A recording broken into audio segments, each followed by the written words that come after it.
Hello, BookTube, and welcome back to a series of videos in which I am reading you a book. I am reading you Mr. Scarborough's Family by Anthony Trollope, his last major novel, and a wonderful fun time. We're having a wonderful fun time reading this and talking about it. And our last chapter saw Uncle Prosper change his mind. Never an easy thing for a prissy old stick in the mud like him to do, but he did. He changed his mind about his nephew Harry and is now willing to welcome him back in as not only the heir to Buston Hall, but also the recipient of an allowance. Enough money for Harry to at least say that he has some money in the world.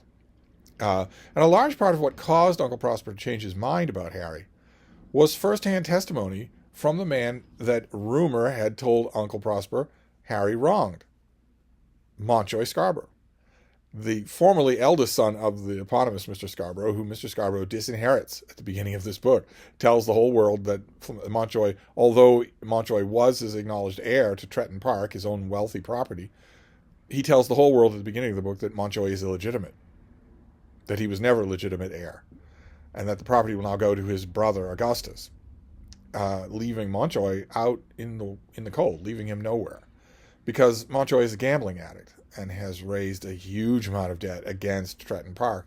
And now, well, at Augustus's urging and with the compliance of his father and his brother, money is raised on the prospects of Tretton Park so that those creditors can be paid. They have been paid off. So there's no outstanding debt on Tretton Park. And it's not going to hurt the estate much because we know that Tretton Park is getting wealthier with mills going up, industry taking over. So it's not like Buston Hall. It's not like a typical rustic place in the country that's just relying on tenant rents. Industry has struck Tretton Park, so it will be able to recover from that outlay of cash to pay those debts. And technically that leaves Montjoy Scarborough with a clean slate. He's still a blackguard. His name has still been crossed off the books of all the clubs in London. But at least he doesn't have that crushing debt hanging over him. His father invites him back to Tretton Hall to live there rather than live on the sufferance of his brother. Come and live. Montjoy has no money of his own, no source of money, no ability to do that. It would never cross his mind to work for a living. So he goes to Tretton Park to do the shooting, shoot a whole bunch of innocent animals that never did anything to him, just for fun, and have the meals, of course, 3 meals a day, and a comfortable room, comfortable grounds to walk around. The only stipulation that old man Scarborough makes is that you won't see a card while you're here. You will do no gambling under my roof. Because Mr. Scarborough knows, like everybody else does, that Montjoy Scarborough is a gambling addict who ruined himself, basically, for that. And Montjoy says that he would stop being a gambling addict if he could win the hand of his first cousin, Florence Montjoy. That is impossible. We now know for a fact that is impossible. But he holds out that promise. And as a reader, if you're reading along and you read that he's been at Tretton Park for a month and hasn't done any gambling, you might think, well, maybe it's possible. But any of you who've ever known an addict know that the addiction only sleeps. It does not die. And Trollope tells us that Montjoy's addiction to gambling is like a thirst that he can't control. And sure enough, when old man Scarborough sends him down to Buston to talk to Uncle Prosper and tell him his side of the story, tell him what Harry Annesley really did and didn't do that night in London, old man Scarborough gives Montjoy traveling money, just a little bit of traveling money, and Montjoy gambles it away. Not only it, but 10 times the amount to professional gamblers who are just waiting for him. And so, unbelievably, when he returns just a few days later to Tretton Park, he returns encumbered with debt. And that is where we are with this chapter, which is called Captain Vignolles Gets His Money. Captain Vignolles was the one of the professional gamblers that fleeced Montjoy Scarborough of his money when he was making his way back from Buston. And Montjoy Scarborough knows himself. Trollope writes it himself. He writes of that moment, the moment when you could simply put your feet on a different path, when you could simply walk away from this thing that you know is wrong. And Montjoy doesn't do it, but he did have that chance. And now he has to face the music. So that is this chapter. When we last left Captain Scarborough, he had just lost an additional sum of £227 to Captain Vignolles, which he was not able to pay, besides the sum of £50 which he has received the day before as the first instalment on his new allowance. This was but a bad beginning of the new life he was expected to lead under the renewed fortunes which his father was preparing for him.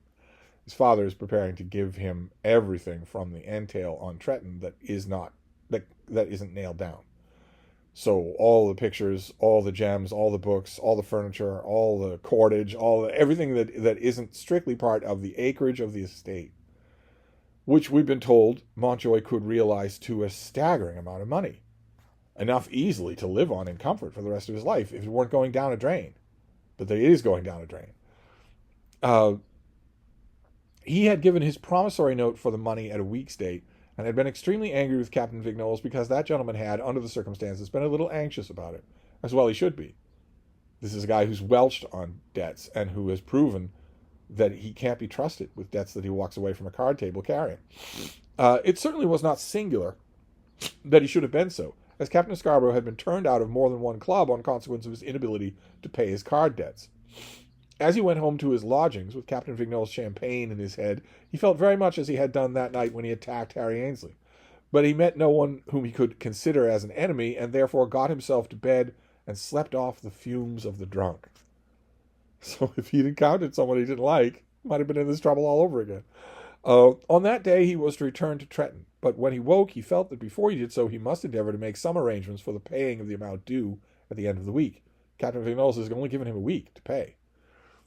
He had already borrowed £20 from Mr. Gray, that is, Mr. Scarborough's lawyer, Mr. Gray, we know quite well in this book, and had intended to repay him out of the sum which his father had given him, but that sum was now gone, and he was again nearly penniless. In this emergency there was nothing left for him to do but again go to Mr. Gray. As he was shown up the stairs to the lawyer's room, he did feel thoroughly ashamed of himself. Mr. Gray knew all the circumstances of his career, and it would be necessary now to tell him of the last adventure. He did tell himself as he dragged himself up the stairs that for such a one as he there could be no redemption. It would be better that I should go back, he said, and throw myself from the monument. And yet he felt that if Florence Montjoy could still be his, there might yet be hope that things could go well with him. No. Mr. Gray began by expressing surprise at seeing Captain Scarborough in town. "Oh, yes, I've come up. It doesn't matter why, because as usual I put my foot in it. It was at my father's bidding, but that does not matter." So Mr. Gray doesn't know the errand. "How have you put your foot in it?" said the attorney. There was one way in which the captain was always putting both feet in it, but since he had been turned out of his clubs, Mr. Gray did not think that way was open to him. "The old story." Do you mean you've been gambling again?" "Yes. I met a friend last night, and he asked me to his rooms." "And he had cards ready?" "Of course he had. What else would anyone have ready for me?" "And he won back that remnant of the £20 which you borrowed from me, and therefore you want another?" "Oh, Mr. Gray." Hereupon the captain shook his head. "Well, what is it that you do want, then?" "Such a man as I met," said the captain, "would not be content with the remnants of £20. I had received 50 from my father, and had intended to call here and pay you." "You're saying that has gone too?" "Yes, indeed. And in addition to that, I have given a note for £227, which I must make up in a week's time. Otherwise, I must disappear again, and this time forever." "It is a bottomless gulf," said the attorney. Captain Scarborough sat silent, with something almost approaching a smile on his mouth, but his heart within him certainly was not smiling. "A bottomless gulf," repeated the attorney. Upon this the captain frowned. "What is it that you wish me to do for you? I have no money out of your father's hands, nor could I give it to you if I had." "I suppose not. I must go back to him and tell him that it is so." Then it was the lawyer's turn to be silent, and he remained thinking of it till Captain Scarborough rose from his seat and prepared to go. "I won't trouble you any more, Mr. Gray," he said. Oh, God, here we go. Let me get this out of the way so that you can jump over there. There we go. We'll put these up here to clear your path, because in a minute you're going to want to come back over here. Oh, even faster. Just a boomerang. All right, come on. You can do it. There you go. Womp. Right next to me. All right, there we go. We got that drama over faster than usual this time around. You're a good girl. You are. You're a good baby. I think it's interesting that, sorry, that always distracts me. I think it's interesting in this moment that Captain Scarborough is willing to go to Mr. Gray's office, but he can't bring himself to say why. Mr. Gray has to drag it out of him. Let's see, where were we before the antics? Sit down, said Mr. Gray. But the captain still remained standing. Sit down. Of course I can take out my checkbook and write a check for this sum of money. Nothing would be so easy, and if I could succeed in explaining it to your father during his lifetime, he no doubt would repay me. And for the sake of auld lang syne, I should not be unhappy about my money, whether he did so or not. But would it be wise? On your account, would it be wise? I cannot say that anything done for me would be wise, unless you cut my throat. And yet there is no one whose future life might be easier. Your father, the circumstances of whose life are most singular I ever knew. I shall never believe all that about my mother, you know, said Montjoy. You won't let that go. Never mind that now. We will pass that by for the present. He has disinherited you. That will be a question some day for the lawyers, should I live. But the circumstances have gone with him that he isn't able to leave you another fortune. He is very angry with your brother, in which anger I sympathize. He will strip Tretton bare, as bare as the palm of my hand, for your sake. You have always been his favorite, and so, in spite of all things, you are still.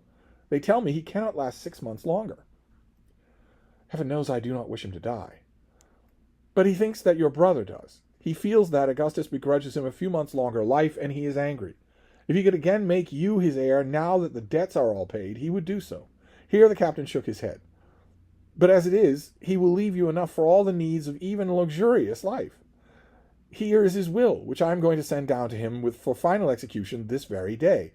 My junior clerk will take it, and you will meet him there. That will give you ample for life. But what is the use of it all if you lose it in one night or 1 month among a pack of scoundrels? If they be scoundrels, I am one of them. You lose your money. You are their dupe. To the best of my belief, you have never won. The dupes lose and the scoundrels win. It must be so. Mr. Gray is right, but notice how incredibly honest Montjoy is being here. This can't be easy for him. You know nothing about it, Mr. Gray. This man who has your money last, does he not live on it as a profession? Why should he win always and you lose? It is my luck. Luck. There's no such thing as luck. Toss up right hand against left for an hour together and the result will be the same. If not for an hour, then do it for 6 hours. Take the average and your cards will be the same as another man's. Another man has his skill, said Montjoy, and uses it against the unskilled to earn his daily bread. This is the exact same thing as cheating. But what is the use of all this? You must have it. You must have thought it all before. Yes, indeed. And thinking of it, you are determined to persevere. You are impetuous, not thoughtless. You are impetuous, not thoughtless. With your brain clouded with drink, and for the mere excitement of the thing, you are determined to risk all in a contest for which there is no chance for you, and by which you acknowledge you will be driven to self-destruction as the only natural end. I fear it is so, said the captain. How much shall I draw for you? Said the attorney, taking out his checkbook. And to whom shall I make it payable? I suppose I may date it today, so that the swindler who gets it may think that there is plenty more behind him for him to get. Do you mean that you are going to lend it to me? Oh, yes. It's not a loan. Montjoy's never going to pay it back. And how do you mean to get it again? I must wait, I suppose, till you have won it back amongst your friends. If you will tell me that you do not intend to look for it in that fashion, then I shall have no doubt as to your making me a legitimate payment in some very short time. £220 won't ruin you, unless you are determined to ruin yourself. Mr. Gray, the meanwhile, went on writing the check. Here is provided for you a large sum of money. He laid his hand on the will, and it's a huge sum of money, out of which you will be able to pay me without the slightest difficulty. It is for you to say whether you will or not. I will. You need not say it in that fashion. That's easy. You must say it at some moment when the itch of play is on you, when there shall be no one to hear, when the resolution, if held, shall have some meaning in it. They say, there is that money which I had from old Gray. I am bound to pay it. Then say that. This is the money that I had from old Gray. I am bound to pay it. But if I go in there, I know what will be the result. The very coin that should go into his coffers will become part of that prey on which those harpies will feed. There's the check for £227. I have drawn it exact so that you may send the identical bit of paper to your friend. He will suppose that I am some money-lender who has engaged to supply your needs while you recovered fortune lasts. Tell your father he shall have the will tomorrow. I don't suppose I can send Smith with it today." Then it became necessary that Scarborough should go, but it would be becoming that he should first utter some words of thanks. "I think you will get it back, Mr. Gray." "I dare say. I think you will. It may be that having to pay you will keep me a while from the gambling table." "You don't look for more than that?" "I am an unfortunate man, Mr. Gray. There is one thing which could cure me, but that one thing is beyond my reach." "Some woman?" "Well, it is a woman. I think I could keep my money for the sake of her comfort. But never mind. Goodbye, Mr. Gray. I think I shall remember what you have done for me." Then he went and sent an identical check to Captain Vignolles with the shortest and most uncourteous epistle. "Dear sir, I send you your money. Send back the note. Yours, M. Scarborough." Obviously, a marriage to Florence Mountjoy would not save him. "I hardly expected this," said the captain to himself as he pocketed the check. "At any rate, not so soon. Nothing venture, nothing have. That Moody is a slow coach and will never do anything. I thought there'd be a little money about with him for a time." Then the captain turned over in his mind that night's good work with a self-satisfied air of an industrious professional worker. But Mr. Gray was not well satisfied with himself, and determined for a while to say nothing to Dolly, his daughter, that is, on the £227 which he had undoubtedly risked by a loan. He knows for sure better than anybody that money is coming to Mountjoy that would allow him to pay it. But Mountjoy is a bottomless drain. But his mind misgave him before he went to sleep, and he felt that he could not be comfortable till he had made a clean breast of it.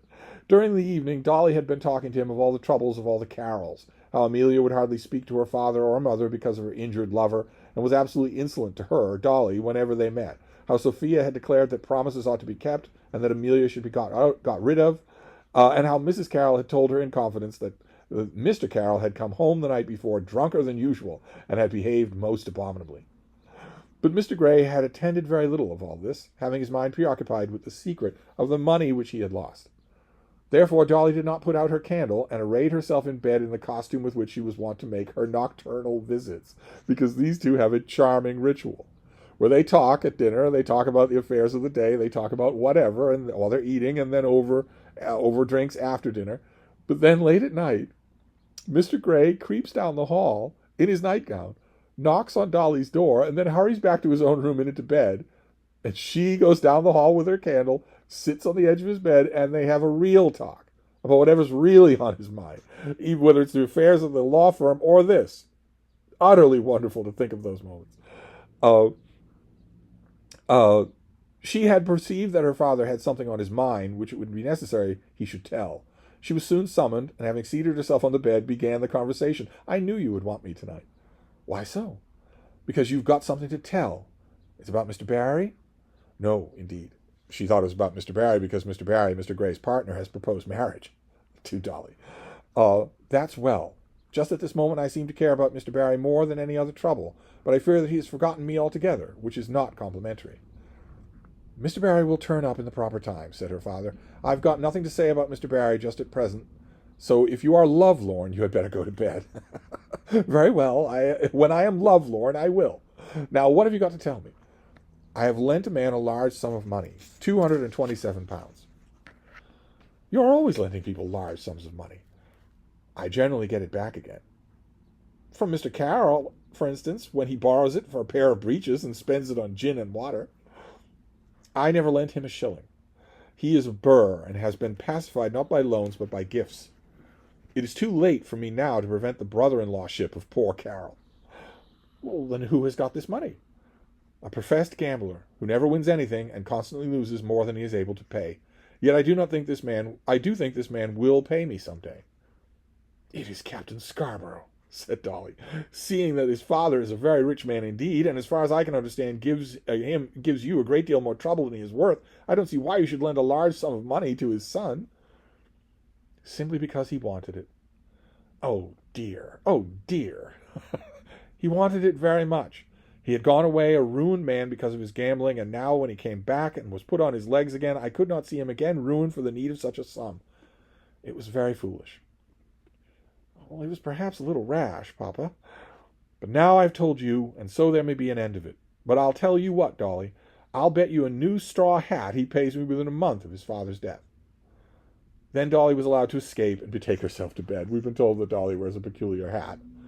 And notice Mr. Grey is not thinking that Mountjoy Scarborough is going to pay him before his father's death. At his father's death, Mountjoy will inherit a huge amount of money. He thinks he'll get it then. On that same day, Mountjoy Scarborough went down to Tretton and was at once closeted with his father. Mr. Scarborough had questions to ask about Mr. Prosper, and was anxious to know how his son had succeeded in his mission. But the conversation was soon turned from Mr. Prosper to Captain Vignolles and Mr. Grey. Mountjoy had determined, as soon as he had got the cheque from Mr. Grey, to say nothing about it to his father. He had told Mr. Grey in order that he need not tell his father if the money were forthcoming. But he had not been 5 minutes in his father's room before he rushed to the subject. "You get among these birds of prey again," said his father. There was only one bird, or at least two, a big bird and a small one. "And you lost how much?" Then the captain told the precise sum. "And Grey has lent it to you?" The captain nodded his head. "Then you must ride into Tretton and catch the mail tonight with a cheque to repay him.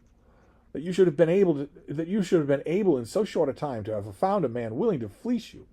I suppose it's hopeless." "I cannot tell." "Altogether hopeless." "What am I to say, sir? If I make a promise, it will go for nothing." "For absolutely nothing." "Then what would it be the use of my promising?" "You are quite logical, and look upon the matter in altogether proper light. As you have ruined yourself so often, and have done your best to ruin those that belong to you, what hope can there be? About this money that I have left you, I do not know that anything farther can be said, unless I leave it all to a hospital. It's better that you should have it and throw it away among the gamblers than that it should fall into the hands of Augustus. Besides, the demand is moderate. It no doubt is only a beginning, but we will see." Then he got out his checkbook and made Mountjoy himself write the cheque, including 2 sums which had been borrowed, and he dictated a letter to Mr. Grey.